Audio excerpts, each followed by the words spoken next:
오늘도 매일의 기도를 통해 하나님께 더 가까이 나오신 여러분을 환영하고 축복합니다. 오늘도 주님과 동행하는 하루 되시기 바랍니다. 주님과 친밀한 교제를 갖는 시간 되시길 기도합니다. 자, 오늘은 우리가 함께 이 암송할 말씀이 암송을 겸해서 또 오늘 주제의 말씀인데요. 자, 우리가 함께 이 말씀을 암송하겠습니다. 함께 할까요? 복음에는 하나님의 의가 나타나서 믿음으로 믿음에 이르게 하나니 기록된 바 오직 의는 믿음으로 말미암아 살리라 함과 같으니라.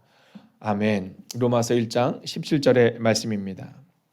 자, 오늘 이 말씀을 가지고 오늘 우리가 함께 말씀 앞에 서게 될 텐데요. 특별히 오늘 주제는 우리 가운데 복음은 믿음에 이르게 하는 길이다 이렇게 선언합니다. 그러니까 우리가 알아야 되는 게 뭐냐면 이 복음이 뭐냐를 어제 우리가 함께 살펴보았다면 이제 이 복음은 믿음에 이르게 하는 길이다. 그러니까 믿음으로 구원을 얻는다면 이 믿음에 이르게 하는 것, 그것이 곧 복음이다. 우리가 이 순서를 함께 보고 있는 거죠. 자, 한번 포스터를 한번 볼까요? 자, 이 내용 아마 한 번쯤 보셨을 내용이죠. 자, BC 480년경에 이 페르시아의 크루스스 황제와 또 100만 대군이 함께 이 그리스를 향해 진군합니다. 근데 육지에서는요, 이 스파르타의 왕 레오니다스가 이끄는 300명의 전사들이 이제 싸우는 장면이 우리가 아는 그 300이라는 영화입니다. 자, 이 그리스를 향해 진군하는 하나의 길. 여러분, 그 당시 이 크세르크세스 황제는요, 정말 그 당시를 아주 호령했던 황제였고 가장 강력한 군사력을 가지고 있었습니다. 자, 그리고 이 100만 대군이 함께 가는 겁니다. 물론 300명의 이 용사들과 또한 함께한 사람들이 있었죠. 약 1000여 명 정도라고 말하지만, 자, 그 중에서도 특별히 300명이 그 길을 막고 있는 겁니다. 자, 근데 어디서 이 전쟁을 하냐면, 여러분 상식적으로 생각할 때 이 300명과 이 10만 명 혹은 10,000명도 이 전쟁을 한다면 그 승패는 뻔한 거잖아요. 그런데요, 그들이 가는 길은 딱 하나인 겁니다. 그러니까 길 하나를 두고 싸우기 때문에 이 300명이 그 100만의 대군을 이길 수 있었다라는 거죠. 자, 그 길을 지키고 있는 겁니다.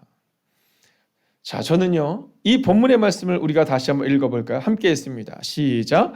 복음에는 하나님의 의가 나타나서 믿음으로 믿음에 이르게 하나니 기록된 바 오직 의는 믿음으로 말미암아 살리라 함과 같으니라. 자, 과연 이 본문의 말씀 우리 가슴에 새기고 사는 사람은 어떤 사람들일까? 바로 이 300용사와 같은 사람이 아닐까 하는 마음을 어제 기도하며 갖게 되었습니다. 여러분, 기도하는 분들은 어떤 분이실까? 바로 이러한 사람들이 아닐까? 여러분, 그 길이 무너지면 여러분, 내 뒤에 있는 사랑하는 가족들과 사랑하는 친척들과 내 사랑하는 이웃들이 그들 앞에 속절없이 무너져야 되는 상황을 바라보며 그들이 목숨을 걸고 거기서 싸우는 거예요. 그리고 그 전쟁을 버텨내는 거죠. 근데 거기에 또한 에피알테스라는 사람이 나옵니다. 자, 이 사람이 누구냐면 그 전쟁이 하나의 길밖에 없는 전쟁으로 여겨졌는데 사실은 우회로가 있었습니다. 근데 그 우회로를 알려준 사람이 누구냐면 바로 이 에피알테스라는 사람입니다. 자, 그래서 서양에서는 아직도 이 악몽이라는 표현을 쓸 때 또는 원초적인 반역자라는 말을 쓸 때 바로 이 에피알테스라는 이 단어를 씁니다. 이가 뭐냐면 바로 거기서 나온 거죠. 자, 그는 성경에 나오는 유다와 같은 사람이었을 겁니다. 자, 예수님을 믿는다고 말하지만, 그리고 예수님과 함께 길을 낸다고 말하지만, 그러나 그가 판단한 그 판단으로 인하여서 그는 예수님만이 유일한 길임을 믿지 않고 자기가 결정해버립니다. 자, 에피알테스도 마찬가지입니다. 우리가 역사의 이야기를 하는 것이 아니라 여러분, 우리가 인생을 살아갈 때 우리 모두에게는 바로 그러한 잘못된 선택을 할 수 있다라는 거죠. 자, 그러면 이 유다에서 우리는 한 가지를 보게 됩니다. 그것은 뭐냐면 과연 복음으로 이르게 하는 그 믿음에 이르게 할 때 그러면 과연 길이 여러 가지가 있느냐? 첫 번째 메시지는 예수님만이 유일한 길이시다라는 겁니다. 여러분, 유다가 왜 목숨을 끊었습니까? 이유는 단서로 명료합니다. 예수님만이 유일한 길이시다라는 것이 믿어지지가 않았던 거거든요. 자, 예수님은 분명히 내가 곧 길이요 진리요 생명이니 이렇게 말씀하실 때 그 길에 대해서 이야기할 때 이 단수를 쓰고 있거든요. 그러니까 내가 여러 가지 길들 중에 하나다 이렇게 말씀하시는 것이 아니라 내가 곧 길이다. 우리로 치면 일방통행 길, 하나의 길밖에 없다 이렇게 말씀하셨는데 유다는 그것을 믿지 않은 겁니다. 그리고 그는 우회로로 가려고 했던 사람이다라는 거죠. 자, 근데 예수님만이 유일한 길이시다. 이 메시지는 매우 중요한 기초예요. 그런데 중요한 것은 이 말씀이 기초가 돼서 다른 게 쌓이는 것이 아니라 이것이 전부다라는 겁니다. 자, 예수님의 유일한 길이다라는 것이 여러 가지 길 중에 하나, 그래서 우리가 그 길을 돈독히 하는 것이 아니라 그냥 그게 전부라는 겁니다. 자, 공동번역본으로 보면 조금 더 분명한데요. 같이 한번 읽어볼까요? 시작. 복음은 하느님께서 인간을 당신과 올바른 관계에 놓아주시는 길을 보여주십니다. 라고 말하죠. 자, 여기서 말하는 이 길은요, 절대로 복수를 쓰지 않습니다. 늘 단수를 씁니다. 즉, 하나밖에 없는 길이다라는 거죠. 여러분, 예수님만이 유일한 길이시다라는 겁니다. 우리가 복음에는 하나님의 의가 나타나서 믿음으로 믿음에 이르게 하나니 기록된 바 오직 의인은 믿음으로 말미암아 살리람과 같으니라라는 이 메시지 가운데 있는 믿음에 이르게 하는 길은 오직 하나의 길, 예수 그리스도의 십자가와 복음, 십자가와 부활이라는 그 길 외에는 없다라는 겁니다. 자, 오늘 이 말씀을 우리가 보면서 여기서 우리는 두 번째 메시지를 보게 되는데요. 그것은 뭐냐면 바로 복음은 하나님께서 성경을 띄워주시면 인간을 당신과 올바른 관계에 놓아주시는 이라는 겁니다. 올바른 관계에 놓아주시는. 자, 이제 우리 전도사님이 센스 있게 여러분에게 빨리 컨닝할 수 있는 시간을 줬는데요. 두 번째 메시지를 보셨겠죠? 한번 보여주시겠어요? 복음을 통해서만 하나님과의 관계가 시작된다라는 겁니다. 자, 그러니까 올바른 관계에 놓여지는데 이게 우리의 열심이나 노력이나 교육이나 훈련 뭐 이런 것들이 아니라 오직 복음을 통해서만 하나님과 관계가 시작된다라는 거예요. 여러분, 예배를 통해서 훈련을 통해서 복음이 들어올 때, 진정한 복음이 들어올 때 그때 하나님과의 관계가 시작된다라는 겁니다. 여러분, 가룟 유다의 실패를 보면 복음을 통해서만이 아니라 내 생각이 앞섰음을 보게 됩니다. 이 가룟 유다의 특징 중에 하나는 뭐냐면 주님보다 앞서지 않고라는 이 복음 성가를 가룟 유다가 알았으면 어땠을까 하는 마음을 갖게 됩니다. 여러분, 복음이 분명히 있었지만, 말씀이 있었지만, 아니 하물며 예수님과 함께 있었지만 그는 내 생각이 앞서는 겁니다. 여러분, 행복이 가득한 교회는요, 멋진 길이 아니라 바른 길을 가기를 원하는데 화려하지 않아도 복음을 통해서만 하나님과의 관계가 회복되는 교회로 나아갈 수 있어야 한다라는 겁니다. 여러분, 그 당시 유다는 가장 화려한 사람이었죠. 여러분, 그 당시 유다는 사람들에게 가장 인정받는 사람이었습니다. 믿음직한 사람이었을 겁니다. 그러니까 돈꾀를 맡기는, 즉 지금의 재정부장의 역할을 할 수 있었겠죠. 여러분, 그는 좀 지혜로운 사람이었을 겁니다. 그러니까 그 일을 맡길 수 있었겠죠. 근데 베드로는 어떻습니까? 성격이 급하고, 여러분 얼마나 성격이 급해요. 여러분, 우리가 그런 얘기 하잖아요. 부모님 옆에서 싸우면 안 된다고. 뭐 아이들끼리 싸울 수 있는데 부모님 앞에서 싸우면 우리 그거 안 돼 이렇게 얘기하잖아요. 근데 예수님 앞에서 칼을 뽑아서 막 말고의 귀를 청줄 때에 성격이 급한 사람입니다. 여러분, 근데 또 심약한 사람이에요. 여러분, 겉으로 볼 때는 막 강한 듯하지만 여러분 심약해요. 왜냐하면 이제 이 여자아이가 와서, 계집종이 와서 말해요. 야, 너 예수님과 함께 있었던 사람 당신 베드로 아니에요? 이렇게 말해요. 당신 유명했던 사람 아니에요? 아니라는 겁니다. 여러분, 사람들 앞에서 3번이나 예수님을 부인할 정도로 심약했습니다. 포기가 빠른 사람이에요. 야, 물고기 잡으러 가자. 그리고 가버리는 사람입니다. 자, 근데 예수님은 어떤 분이십니까? 예수님은요, 이 베드로를 찾아가 주세요. 그리고 실패한 베드로에게 그 실패를 질책하시는 것이 아니라 그 베드로를 향해서 이미 음식을 준비해 놓고 계세요. 그리고 그를 따뜻하게 쉬게 만드세요. 그리고 그에게 이렇게 말씀하세요. 내 양을 치라, 내 양을 먹이라. 근데 몇 번 얘기하세요? 3번 얘기하세요. 여러분, 부드럽고 따뜻하게 예수님께서는 바로 이 베드로에게 말씀하셨어요. 그리고 예수님은 베드로에게 사명을 허락하시죠. 여러분, 예수님을 통해서만 하나님과의 관계가 베드로에게 다시 시작된 겁니다. 여러분, 누가 더 큰 죄를 졌느냐? 유다냐? 베드로냐? 여러분, 알 수 없습니다. 그러나 분명한 게 하나가 있지요. 유다는 자기 스스로 선택하여 하나님과의 관계를 깨버렸다면 베드로는 예수님을 통해, 즉 복음을 통해 하나님과의 관계가 다시금 회복되고 시작되는 것을 보게 됩니다. 여러분 공동번역본으로 우리가 함께 읽기를 원합니다. 함께 읽어볼까요? 인간은 오직 믿음을 통해서 하느님과 올바른 관계를 가지게 됩니다. 여러분 이것이 바로 성경이 우리 가운데 주는 메시지입니다. 복음을 통해서만, 즉 예수님을 통해서만 하나님과의 관계가 회복된다. 자, 그런데 여기에서 본문을 보면 아주 중요한 부분이 하나 있습니다. 그건 뭐냐면 인간은 오직 믿음을 통해서라는 부분입니다. 즉 오직 믿음이라는 겁니다. 여러분 주목하셔야 됩니다. 성경은 내가 읽고 싶은 부분만 읽는 것이 아니라 하나님이 말씀하시는 말씀을 가슴에 새겨야 하는 겁니다. 여러분 설교를 하고 나면 사람들의 반응이 꼭 있습니다. 그 반응이 뭐냐 하면 가슴에 찔림이 있는 겁니다.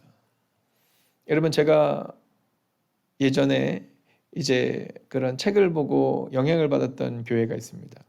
근데 그 교회 목사님께서 이제 사역을 하실 때 어떤 일이 있냐면 이제 그날 이제 성도님들과 함께 이제 예배를 딱 드린 거예요. 예배를 드리고 이제 재정에 대한 부분을 이야기를 하는 겁니다. 이 재정이 어떻게 쓰여야 되느냐. 그런 얘기를 막 하신 다음에 이제 그 교회에 있는 이 차가 필요한 사람들, 특별히 미혼모를 비롯한 이 차가 필요한 사람들에 대한 설교를 했다라는 겁니다. 자, 그 설교를 하고 났는데 그 예배가 끝난 다음에 정확한 대수는 기억나지 않지만 약 300대에서 500대를 사람들이 막 자기의 것을 다 깨기 시작하는 거예요. 여러분, 내가 듣고 싶은 말씀을 듣는 것이 아니라 우리 마음 가운데 그게 딱 들어오니까 지금 내가 어떻게 살아가는가를 정하는 겁니다. 자, 그 후에 있었던 일입니다. 그 후에 용서에 대한 설교를 하고 났는데 지금이야 뭐 사실 핸드폰이라고 말하잖아요. 우리가 휴대폰을 가지고 언제든 연락할 수 있지만 예전에 혹시 기억하세요? 네, 전화를 하려면 공중전화에 가서 전화를 했어야 되는 때가 있었습니다. 네, 오늘 혹시 젊은 분들이 예배를 드린다면 공중전화를 기억할지는 모르겠지만 예전에 공중전화에 가서 동전을 넣고 이렇게 전화를 했었죠. 자, 그런데 그 설교가 딱 끝나고 나는데 그 교회 앞에 공중전화가 대형 교회니까 여러 개가 있었는데 줄이 정말 끝없이 서게 됐다라는 겁니다. 이유는 단순하고 명료합니다. 사람들에게 자기의 죄를 고백하는 거예요. 용서를 구하는 거예요. 여러분, 말씀을 듣고 나면 우리 가슴에 찔리는 말씀이 있어야 됩니다. 여러분, 왜 그 교회는 하나님께서 거룩한 성숙과 성장을 함께 주셨을까? 단순하고 명료합니다. 말씀에 찔림이 있기 때문입니다. 저희 교회도 그런 경우가 있습니다. 말씀을 듣고 나면 제 방에 올라옵니다.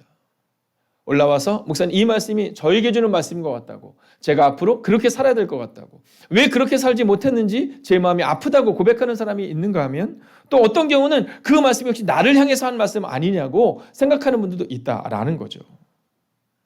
여러분, 오늘 이 성경을 읽으면서 오늘 우리의 마음 가운데 성경이 우리 가운데 주는 메시지는 결코 절망과 낭망이 아니라 오직 믿음으로 살아나야 한다는 주제임을 잊지 말아야 합니다.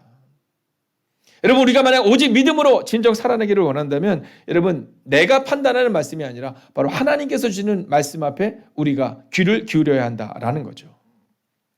자, 여러분, 다시 한번 말씀드립니다. 오늘 우리는 우리의 열심과 우리의 노력과 우리의 판단과 또 우리의 헌신으로 인하여서 우리가 구원을 얻을 수 있다고 말합니다. 아니, 생각합니다. 그리고 행동합니다. 그러나 성경은 이렇게 말합니다. 같이 세 번째 주제를 읽어볼까요? 함께 했습니다. 시작. 복음만이 믿음에 이르게 하는 길입니다. 여러분, 오직 믿음이라는 이 주제를 가슴에 새기고 돌아가셔야 됩니다. 성경은 믿음에 대해 선포하고 선언하는데 예수님을 만나야지만이 복음만이 길을 제시한다라고 말합니다. 복음만이 유일하게 믿음에 이르게 하는 길이다라고 말합니다. 여러분, 감동적인 설교가 아니라, 감동적인 강의가 아니라, 감동적인 헌신이 아니라 거기서 시작해야 하지만 믿음은 바로 복음, 즉 예수 그리스도로부터 시작해야 한다라는 겁니다. 성경을 보겠습니다. 복음에는 하나님의 의가 나타나서 믿음으로 믿음에 이르게 하나니, 여러분, 복음에는 기름 부으심이 있는 겁니다. 복음은 믿음으로 믿음에 이르게 하는 겁니다. 여러분, 복음에는 하나님의 의가 나타나다, 즉 존재의 변화와 시선의 변화와 하나님의 임재가 있어야 한다라는 겁니다. 그리고 그 믿음이 우리를 믿음으로 인도한다라는 겁니다. 여러분, 오늘 이 세 번째 주제, 복음만이 믿음에 이르게 하는 길입니다 라는 이 주제 앞에서 오늘 점검해야 합니다. 나는 복음을 믿는가? 내 믿음은 온전한가? 여러분, 그리고 중요한 주제를 기억해야 됩니다. 나는 유다인가 베드로인가? 나는 유다인가 바울인가? 여러분, 복음을 붙들고 살아냈던 바울, 자신의 의지로 생을 마감했던 유다, 여러분, 그들의 차이점은 단순하고 명료합니다. 복음을 붙들었느냐 아니냐라는 겁니다.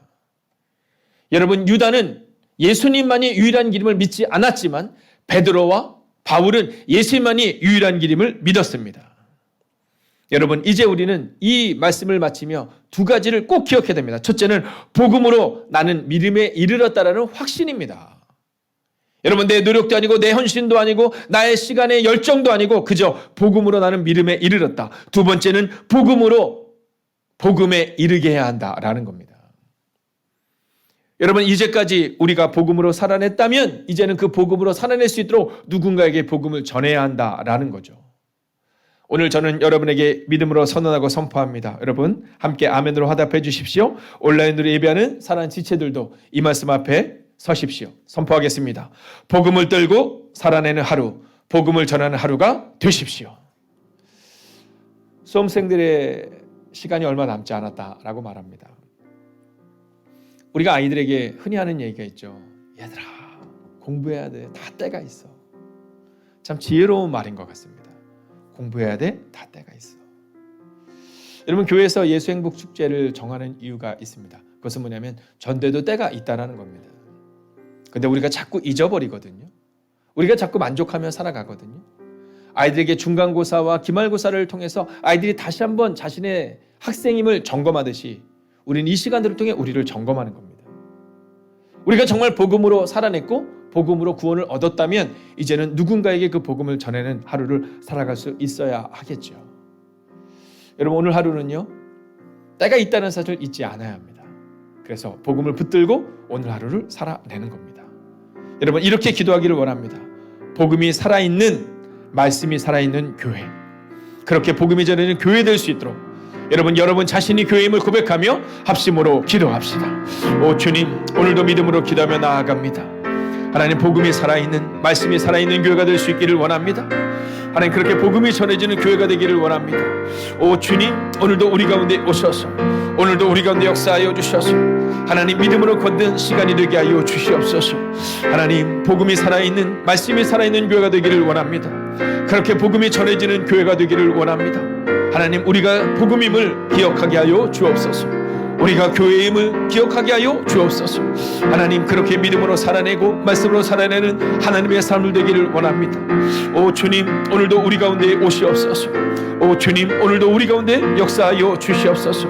하나님, 복음이 살아있고 말씀이 살아있고 그렇게 복음이 전해지는 교회가 되기를 원합니다. 하나님, 그렇게 복음이 전해지는 믿음에 이르게 하는 길임을 고백하는 교회가 되기를 원합니다. 오 주님, 오늘 하루를 살아갈 때에도 이 연약한 종부터 시작하여 아버지 사랑하는 모든 성도님들 한 분 한 분이 복음으로 살아낸 하루가 되게 하여 주시옵소서.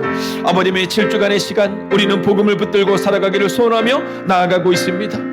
오 주님, 은혜 위에 은혜를 더하여 주시옵소서. 하나님, 능력 위에 능력을 더하여 주시옵소서. 하나님, 복음이 살아있는 교회, 말씀이 살아있는 교회가 되게 하여 주셔서 그렇게 복음이 살아있음을 통하여, 말씀이 살아있음을 통하여 하나님, 새로워지는 교회가 되게 하여 주시옵소서. 오 주님, 오늘도 믿음으로 걷기를 원합니다. 하나님, 복음이 살아있는 교회, 말씀이 살아있는 교회가 되기를 원합니다. 하나님, 그렇게 복음이 전해지는 교회가 되기를 원합니다. 하나님, 주일 예배를 통하여서 온 성도님들이 모일 때마다 하나님, 그 복음을 점검하는 시간이 될 수 있기를 원합니다. 오늘 이 시간 기도하는 하나님의 거룩한 백성들이 이곳에 있습니다. 오 주님, 우리 가운데 오셔서 우리가 곧 교회임을 잊지 않는 하나님의 백성들이 되게 하시고 교회인 우리를 통해 복음이 전해져야 함을 고백하는 하나님의 사람들이 되게 하여 주시옵소서. 오늘도 하나님의 응답이 필요한 영혼들이 있습니다. 오 주님, 환우들에게, 선교사님들에게, 수험생들에게, 우리의 VIP들에게 임하여 주셔서 하나님, 복음으로 새로워지고 복음으로 하나님과 가까워지고 관계가 회복되고 그렇게 복음으로 세워지는 오늘 하루가 되기를, 성부와 성자와 성령의 이름으로 간절히 축원하옵나이다. 아멘. 첫 번째, 하나님을 신뢰하며 인도함을 받는 사람답게 분명하게 전할 수 있는 삶이 되게 하소서.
두 번째, 여호와 이레 하나님께서 오늘도 한 발 앞서 행하여 주소서.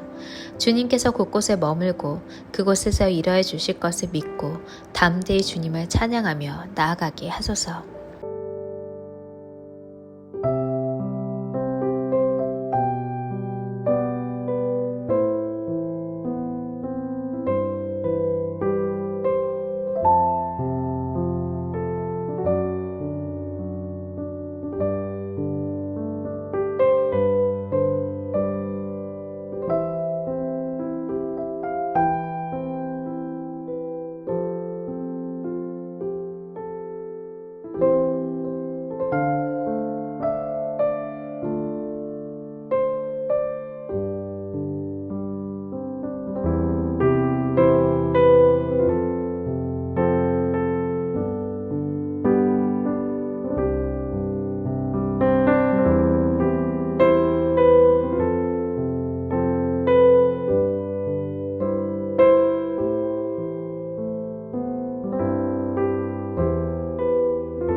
세 번째, 평화의 하나님께서 나의 마음속에 있는 모든 불화를 다스려 주시길 구합니다. 불편했던 기억들과 상처 흔적들을 지워주소서. 사람의 말과 표정과 태도를 묵상하다 더 깊은 시험에 들지 않게 하소서. 주님을 기억하고 은혜를 기억하고 말씀을 기억하는 삶이 되게 하소서.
네 번째, 오늘 하루 선하게 인도하실 줄 믿습니다. 내가 생각하고 행하고 말하는 모든 것에 주님이 기뻐하시길 원합니다. 나의 모든 선함의 근원이 되시는 예수님께서 함께하옵소서.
다섯 번째, 당연하게 눈을 뜨고 당연하게 하루를 시작하지만 사실 무엇도 당연하게 누리는 것은 없음을 고백합니다. 그 모든 것을 떠올리며 감사하는 하루 되게 하소서.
하나님께서 우리의 기도에 영광 받으셨습니다.